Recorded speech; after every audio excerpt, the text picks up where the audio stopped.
Bonjour à tous, j'espère que vous allez bien.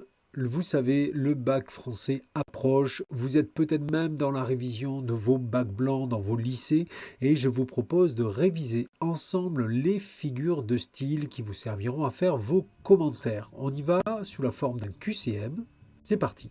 Le bien, la vertu et le mérite étaient extraordinaires. C'est issu de La princesse de Clèves, mais s'agit-il d'un chiasme, d'une hyperbole, d'une prosopopée ou d'un euphémisme? Je vous laisse un petit moment pour réfléchir.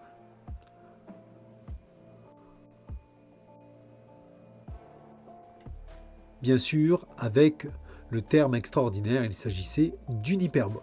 Bon, vous le voyez pour la première question, j'ai choisi simple. On continue. Elle lui montrait ce que l'amour a d'agréable pour la persuader plus aisément sur ce qu'elle lui en apprenait de dangereux. C'est toujours la princesse de Clèves.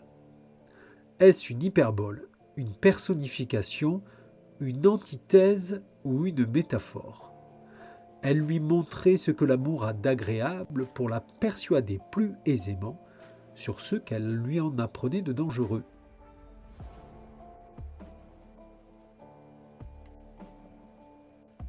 Il s'agissait bien sûr d'une antithèse. Vous avez remarqué la contradiction entre le terme agréable et le terme de dangereux.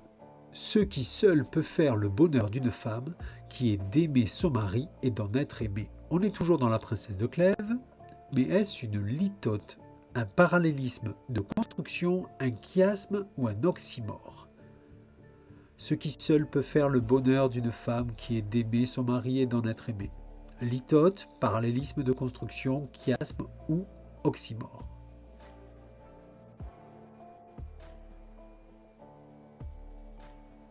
Et oui, il s'agissait d'un chiasme. Regardez, je vous ai mis en rouge le croisement. Aimer, mari, dans, c'est toujours le mari. Et de nouveau, le terme aimer, A-B-B-A, c'est un chiasme. J'espère que pour le moment, tout se passe bien pour vous. On continue. Un bon clistère détersif pour balayer, laver et nettoyer le bas-ventre de monsieur. C'est issu du malade imaginaire. Un euphémisme, une litote, une hyperbole ou une métonymie. Un bon clistère détersif pour balayer, laver et nettoyer le bas-ventre de monsieur. Le malade imaginaire. Euphémisme, litote, hyperbole, métonymie.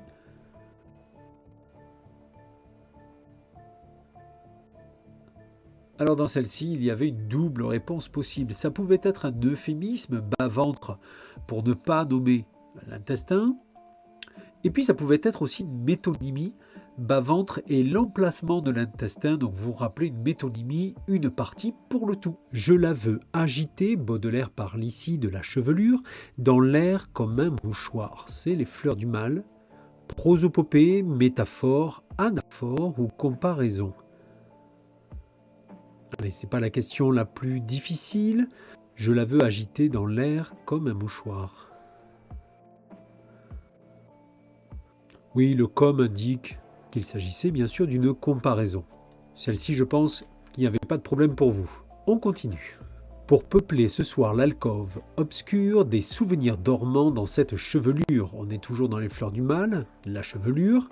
Antithèse, oxymore, personnification ou périphrase. Pour peupler ce soir l'alcôve obscure des souvenirs dormants dans cette chevelure.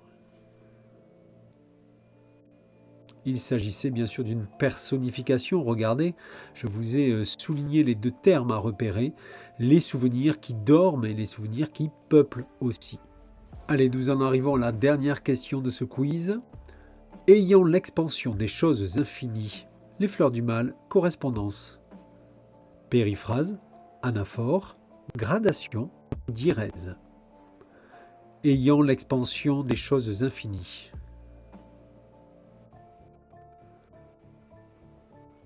Ah, il faut avouer que ça n'était pas le plus simple comme question.